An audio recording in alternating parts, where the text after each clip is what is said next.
Good morning, dear students. So, in the last classes, we were discussing about the life processes. You know that. So,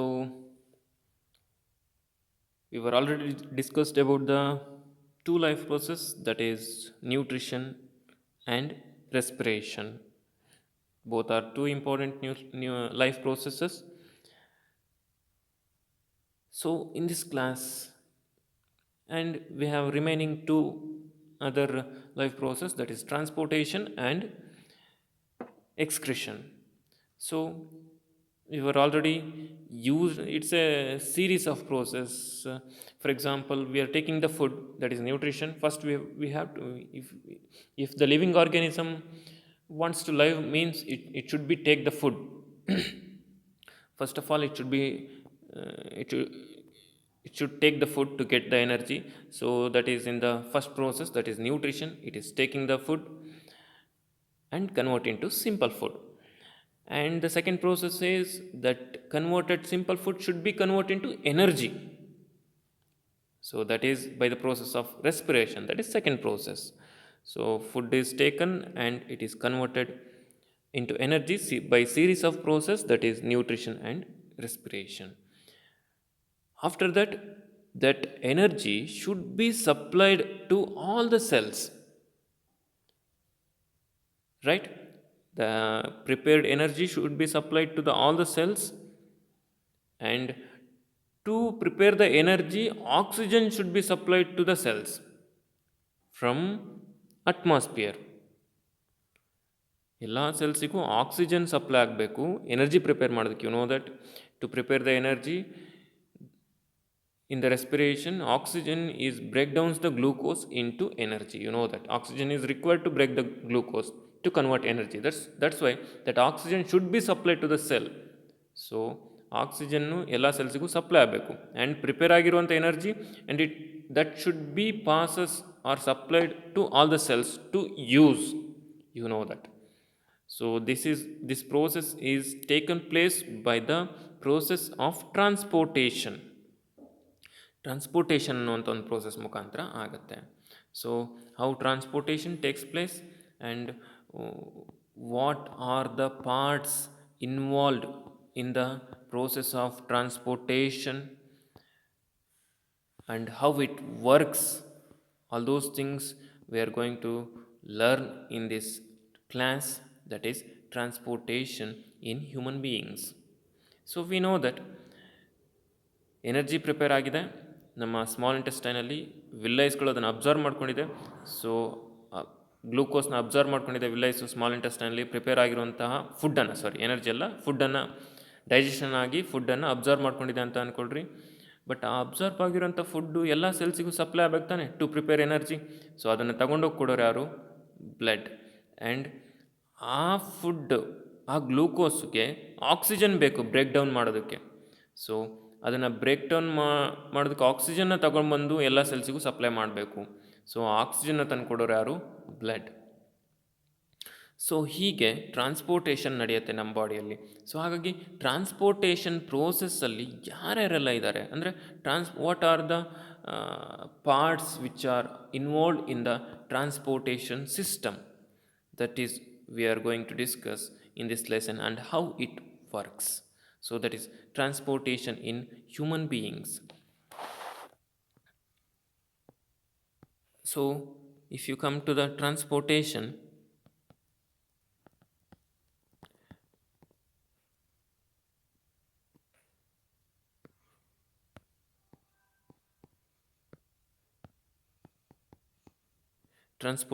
this is, there are three parts which are mainly involved in the transportation.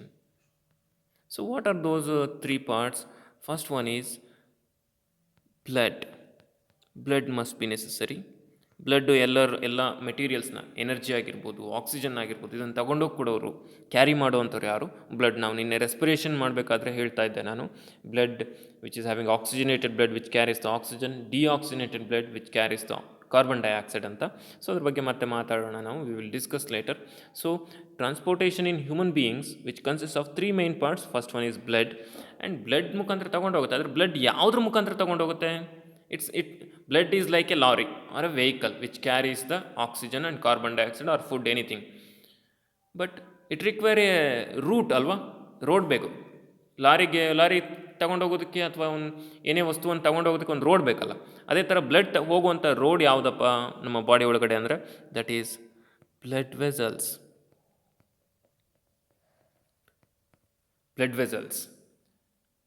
And lorry ಇದೆ ನಮ್ಮ ಹತ್ರ, material ಇದೆ ತಗೊಂಡೋಗೋದಕ್ಕೆ, ಆದರೆ lorry road ಮೇಲೆ ಸುಮ್ಮನೆ ಹೋಗುತ್ತೆ, ಅದಕ್ಕೆ energy ಬೇಕು ತಾನೆ. ಆ ಎನರ್ಜಿ ಯಾರು? ಫ್ಯೂಯಲ್, ಪೆಟ್ರೋಲ್, ಡೀಸೆಲ್ ಹಾಕ್ತೀವಿ. ಹಂಗೇ ಬ್ಲಡ್ ವೆಸಲ್ಸ್ ಒಳಗೆ ಪಾಸ್ ಆಗೋದಕ್ಕೆ ಅದಕ್ಕೆ ಎನರ್ಜಿ ಬೇಕು, ಸುಮ್ಮನೆ ಅದು ಪಾಸ್ ಆಗಲ್ಲ. ಆ ಎನರ್ಜಿಯನ್ನು ಕೊಡೋರು ಯಾರಪ್ಪ ಅಂತ ಅಂದರೆ that is heart, which pumps the ಬ್ಲಡ್ನ ಪಂಪ್ ಮಾಡಿ ಬ್ಲಡ್ ವೆಸಲ್ಸಲ್ಲಿ ಹೋಗೋ ಹಾಗೆ ಮಾಡುತ್ತೆ. So that is heart. So the transportation system consist of blood vessels and heart. So we will discuss about 3 parts of the transportation system in this class one by one. So let us discuss about the blood. So blood ಬಗ್ಗೆ ಮಾತಾಡೋಣ ನಾವು. So ನಮ್ಮ ಬ್ಲಡ್ಡಿಂದ ಏನಪ್ಪ ಕೆಲಸ? First coming to the function of the blood, that is circulatory system. Function of the ಬ್ಲಡ್ಗೆ ಬಂದರೆ, so transport the food, oxygen and waste product. ಏನೇನು ಕೆಲಸ ಮಾಡ್ತಾ ಅದರದ್ದೇನು ಕೆಲಸ blood? It transport food, oxygen and waste products. ಗೊತ್ತಾಗ್ತಿದೆಯಾ? Food, oxygen and waste product. So take down the question, what is the function of the blood? So ಬ್ಲಡ್ಡಲ್ಲಿ 4 ಪಾರ್ಟ್ಸ್ಗಳು ಬರುತ್ತೆ. 4 ಪಾರ್ಟ್ಸ್ಗಳಿದ್ದಾವೆ ಬ್ಲಡ್ಡಲ್ಲಿ. ಏನೇನು 4 ಪಾರ್ಟ್ಸ್ ಅಂತ ಕೇಳಿದರೆ, so blood consist of 4 parts. That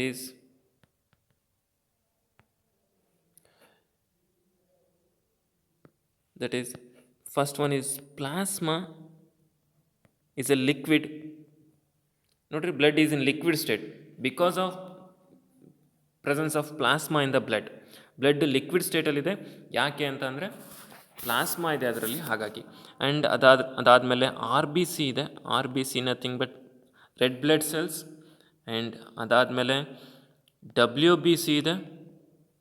W B C nothing but white blood cells. ಅದಾದಮೇಲೆ ಪ್ಲಾಟಿಲೇಟ್ಸ್ ಇದೆ.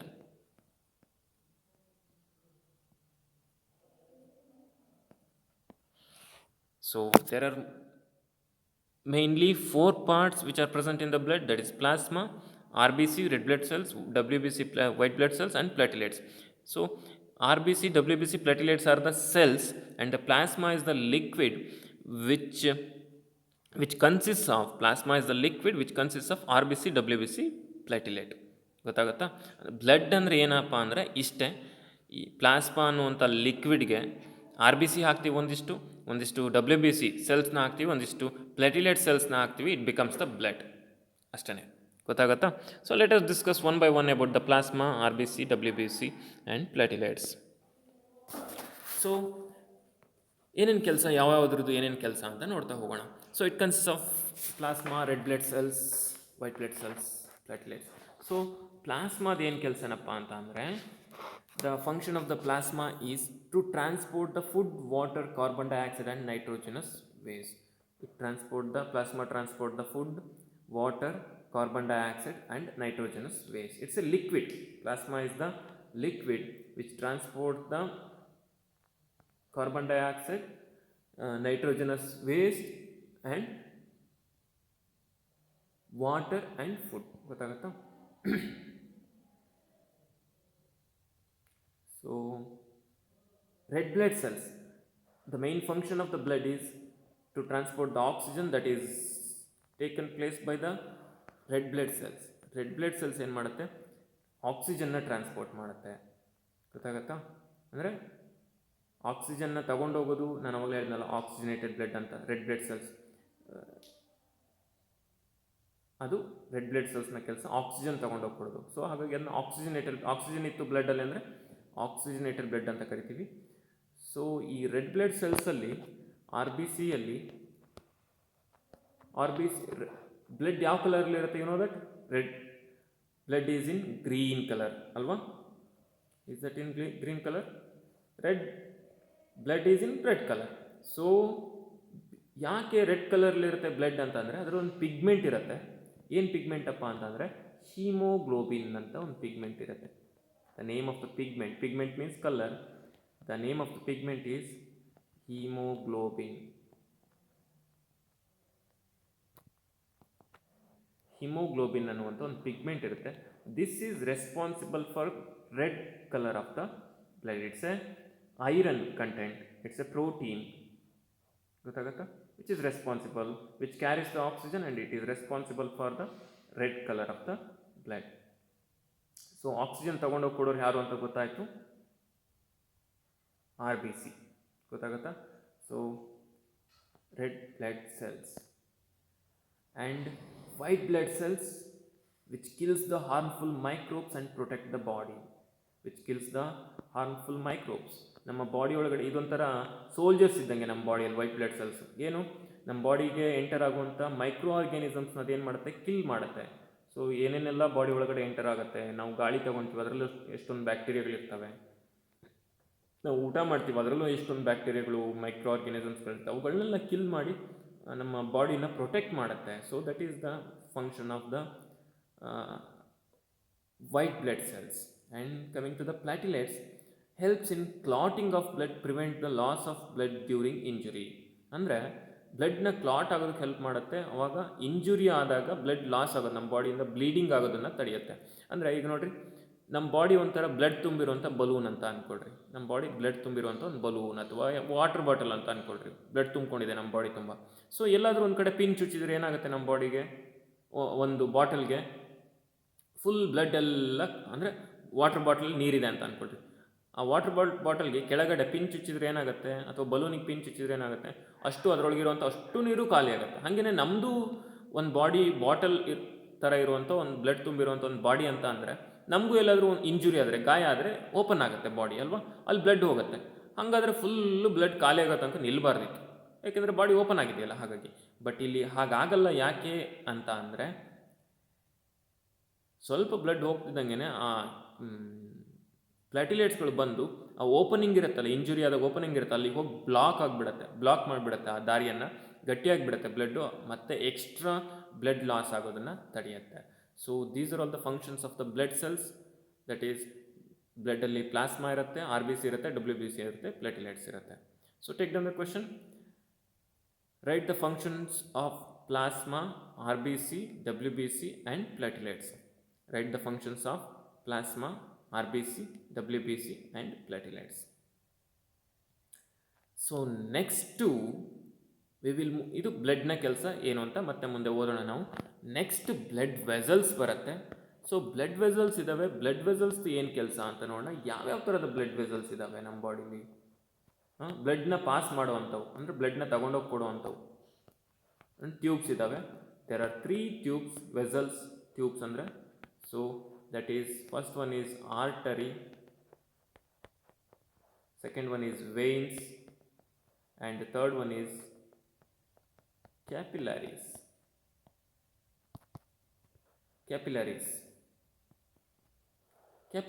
There are 3 types of blood vessels: arteries, veins and capillaries. Let us see the function of 3 blood vessels one by one.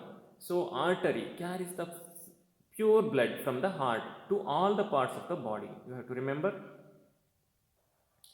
carries the pure blood from heart to all parts of the body. Carry pure blood from heart to all the parts of the body, and they are thick walled and do not have valves. Arteries ಏನಾಗಿರುತ್ತಪ್ಪ ಅಂದರೆ thick wall ಆಗಿರುತ್ತೆ, ಅಂದರೆ ಭಾಳ ಗಟ್ಟಿಯಾದಂಥ wall. ಅವುಗಳ arteries ಅನ್ನುವಂಥ ಟ್ಯೂಬ್ನ wall ಏನಾಗಿರುತ್ತೆ, ಭಾಳ strong ಇರುತ್ತೆ. ಆ್ಯಂಡ್ ವ್ಯಾಲ್ವ್ಸ್ ಇರಲ್ಲ. ವ್ಯಾಲ್ವ್ಸ್ ಅಂತ ಅಂದರೆ ಇದ್ರ ಬಗ್ಗೆ ಮತ್ತೆ ಮುಂದೆ ಓದ್ತೀವಿ. ಥಿಕ್ ವಾಲ್ ಯಾಕಿರುತ್ತಪ್ಪ ಅಂದರೆ ಹಾರ್ಟ್ ಆಗಷ್ಟೇ ಬ್ಲಡ್ನ ಪಂಪ್ ಮಾಡುತ್ತೆ, ಆಕ್ಸಿಜನೇಟೆಡ್ ಬ್ಲಡ್ನ ತೊಗೊಂಡೋಗಿ ಕೊಡುತ್ತೆ. ಪ್ಯೂರ್ ಬ್ಲಡ್ ಅಂದರೆ ಆಕ್ಸಿಜನೇಟೆಡ್ ಬ್ಲಡ್. ಹಾರ್ಟ್ ಆಗಷ್ಟೇ ವೆರಿ ಫಾಸ್ಟಾಗಿ ಬ್ಲಡ್ನ ಪಂಪ್ ಮಾಡೋದು. ಇದ್ರ ಬಗ್ಗೆ ಮತ್ತೆ ಓದ್ತೀವಿ ನಾವು. ಆಗ ಹೈ ಪ್ರೆಷರ್ಲಿರುತ್ತೆ. ಆ ಪ್ರೆಷರ್ನ ತಡ್ಕೊಬೇಕು ಅಂದರೆ ಬ್ಲಡ್ ವೆಸಲ್ಸ್ ಏನಾಗಿರಬೇಕು, ತಿಕ್ ವಾಲ್ ಆಗಿರಬೇಕು, ಇಲ್ಲಾಂದರೆ ಬ್ಲಡ್ ವೆಸಲ್ಸ್ ಪಂಚರ್ ಆಗಿಬಿಡತ್ತೆ.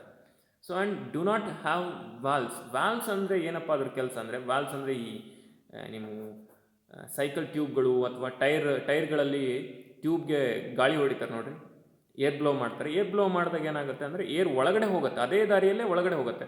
ಮತ್ತು ಅದನ್ನು ತೆಗೆದಾಗ ಅದೇ ದಾರಿಯಲ್ಲಿ ಹೊರಗಡೆ ಬರಬೇಕಲ್ವ, ಅದು ಬರಲ್ಲ. ಯಾಕೆ ಅಂತಂದರೆ ಅಲ್ಲಿ ಅದ್ರ ಒಳಗಡೆ ವ್ಯಾಲ್ವ್ಸ್ ಇರ್ತವೆ. ವ್ಯಾಲ್ವ್ಸ್ ಏನು ಮಾಡುತ್ತಪ್ಪ ಅಂದರೆ only in one way process. ಅದು ಗಾಳಿಯನ್ನು ಒಳಗಡೆ ಹೋಗೋದಕ್ಕೆ ಬಿಡುತ್ತೆ, ಹೊರಗಡೆ ಬರೋದಕ್ಕೆ ಬಿಡಲ್ಲ. That is the function of valves. ಇಲ್ಲೂ ಫಂಕ್ಷನ್ ವಾಲ್ವ್ಸ್ ಏನಪ್ಪ ಅಂತಂದರೆ ಬ್ಲಡ್ನ ಮುಂದೆ ಹೋಗೋದಕ್ಕೆ ಬಿಡುತ್ತೆ, ಫೋರ್ಸಾಗಿ ಮೂವ್ ಆಗಿರುತ್ತೆ ಬ್ಲಡ್ಡು ಎಲ್ಲಿ, ಆರ್ಟರೀಸಲ್ಲಿ. ವ್ಯಾಲ್ವ್ಸ್ ಇತ್ತು ಅಂದರೆ ಹಿಂದೆ ಬರೋದಕ್ಕೆ ಬಿಡಲ್ಲ. ಬಟ್ ಇಲ್ಲಿ ಯು ಹ್ಯಾವ್ ಟು ಅಂಡರ್ಸ್ಟ್ಯಾಂಡ್, ಇಲ್ಲಿ ಆರ್ಟರೀಸಲ್ಲಿ ವ್ಯಾಲ್ವ್ಸ್ ಇಲ್ಲ. ಗೊತ್ತಾಗತ್ತಾ? ವ್ಯಾಲ್ವ್ಸ್ ಇಲ್ಲ. ಯಾಕೆಂದರೆ ವ್ಯಾಲ್ವ್ಸ್ನ ಅವಶ್ಯಕತೆ ಇಲ್ಲ. ಯಾಕೆಂದರೆ ಬ್ಲಡ್ ಸಿಕ್ಕಾಪಟ್ಟೆ ಫಾಸ್ಟಾಗಿರೋದ್ರಿಂದ ಹಿಂದೆ ಬರುವಂಥ ಅಂದರೆ ಬ್ಯಾಕ್ವರ್ಡ್ ಫ್ಲೋ. ಈ ವ್ಯಾಲ್ವ್ಸ್ ಏನು ಕೆಲಸ ಅಪ್ಪ ಅಂದರೆ, ದ ಫಂಕ್ಷನ್ ಆಫ್ ವ್ಯಾಲ್ವ್ಸ್ ಇದ್ರದ್ದು ಏನು ಕೆಲಸ ಅಪ್ಪ ಅಂತಂದರೆ, it controls or avoids the backward flow of blood. ಅಂದರೆ ರಕ್ತ ಬ್ಲಡ್ ಹಿಂದೆ ಹರಿಯೋದನ್ನು ಅಂದರೆ ವಾಪಸ್ ಬರೋದನ್ನು ತಡೆಯುತ್ತೆ. ಬಟ್ ಇಲ್ಲಿ ವಾಪಸ್ ಬರುವಂತಹ ಚಾನ್ಸಸ್ಸೇ ಇಲ್ಲ. ಯಾಕೆ ಅಂದರೆ ವಿತ್ ಹೈ ಪ್ರೆಷರ್ ಬ್ಲಡ್ನ ಹಾರ್ಟ್ ಪಂಪ್ ಮಾಡಿರುತ್ತೆ, ಹಾಗಾಗಿ ಹಿಂದೆ ಬರುವಂತಹ ಚಾನ್ಸಸ್ ಇರಲ್ಲ. ಹಾಗಾಗಿ ಇಲ್ಲಿ ವ್ಯಾಲ್ವ್ಸ್ನ ಅವಶ್ಯಕತೆ ಇಲ್ಲ. ಹಾಗಾಗಿ arteries do not have valves. Are you understood? So next coming to the veins.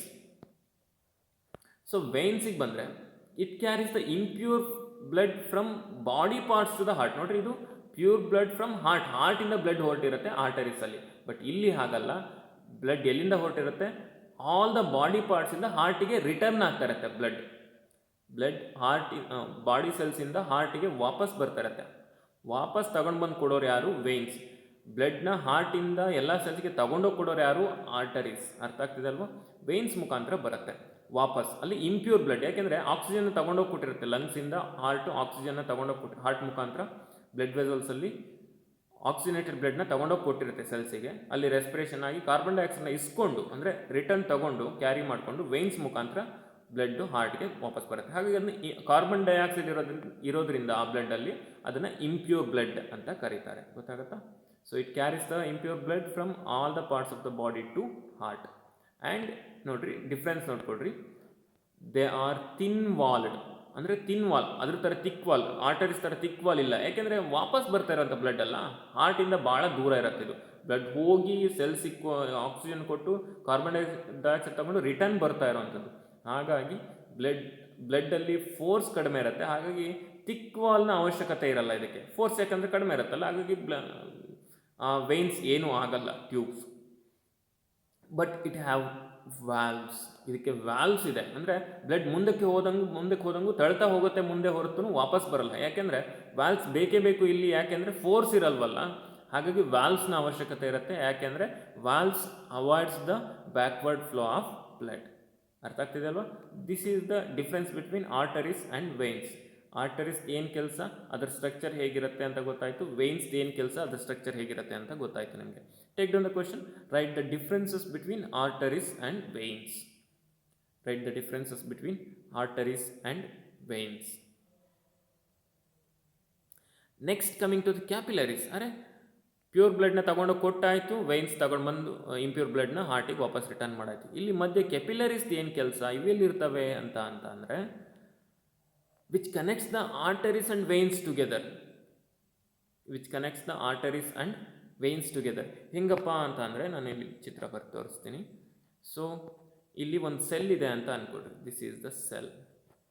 ಇದು ಒಂದು ಸೆಲ್, ಓಕೆನಾ? ಈ ಸೆಲ್ಲಿಗೆ ಏನಾಗುತ್ತೆ,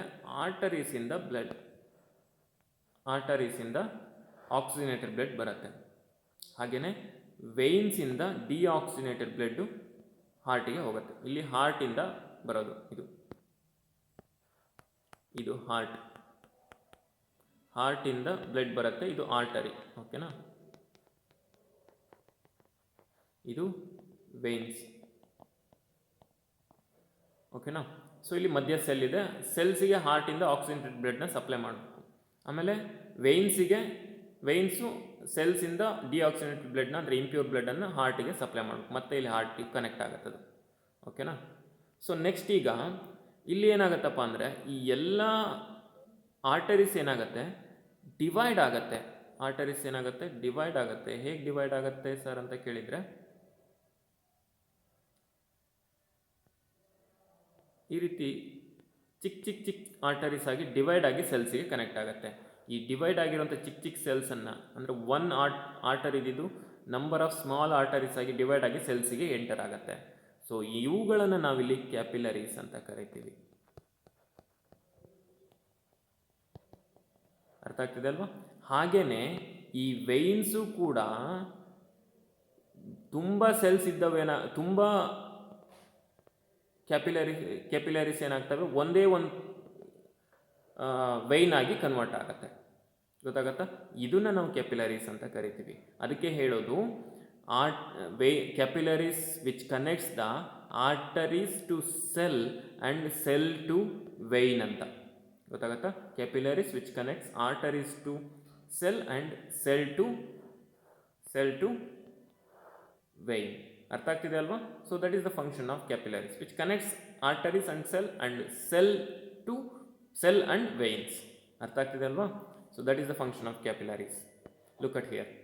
Capillaries are the narrow blood vessels which connects arteries and veins together. The exchange of food, water, oxygen, carbon dioxide between the blood and cell takes place through the capillaries. ಅದರ ಮುಖಾಂತರನೇ ಎರಡೂ ಎಲ್ಲ materials exchange ಆಗುತ್ತೆ. Food ಆಗಿರ್ಬೋದು, water ಆಗಿರ್ಬೋದು, oxygen ಆಗಿರ್ಬೋದು, capillaries ಆಗಿರ್ಬೋದು, carbon dioxide ಆಗಿರ್ಬೋದು, ಇವುಗಳೆಲ್ಲ ಎಕ್ಸ್ಚೇಂಜ್ ಆಗುತ್ತೆ. ಗೊತ್ತಾಗ್ತಿದೆ ಅಲ್ವಾ? Take down the question. What are capillaries? Write its function. What are capillaries? Write its function. So, ಇದಿಷ್ಟು ಅರ್ಥ ಆಗಿದೆ ಅಲ್ವಾ? That is transportation in human beings. We were studied about the transportation in human beings consists of three parts, that is blood vessels and heart. So in this class we were studied about the blood and blood vessels. Blood ಅಂದರೆ ಏನು, ಅದರಲ್ಲಿ ಏನೇನು ಇರುತ್ತೆ, ಮತ್ತು ಅದೇನು ಕೆಲಸ ಮಾಡುತ್ತೆ, ಹಾಗೆಯೇ ಬ್ಲಡ್ ವೆಸಲ್ಸ್ ಅಂದರೆ ಏನು, ಯಾವ್ಯಾವ ಬ್ಲಡ್ ವೆಸಲ್ಸ್ ಇರುತ್ತೆ, ಅವುಗಳು ಏನೇನು ಕೆಲಸ, ಅವುಗಳ ಸ್ಟ್ರಕ್ಚರ್ ಏನಿದೆ ಅನ್ನೋದನ್ನೆಲ್ಲ ನಾವು ಇವತ್ತು ಕಲ್ತ್ಕೊಂಡ್ವಿ. So in the next class we will discuss about heart, very important part of the human body, and it perform very important function in the human body. So we will discuss in the next class about the structure of heart and its function. Did you understood today's lesson? I think you are all understood today's lesson. Today's my lesson. So if you are having any doubts regarding this lesson, you can ask the questions in the group. So if you want to know the regular videos of my class, you can subscribe in my channel. Thank you.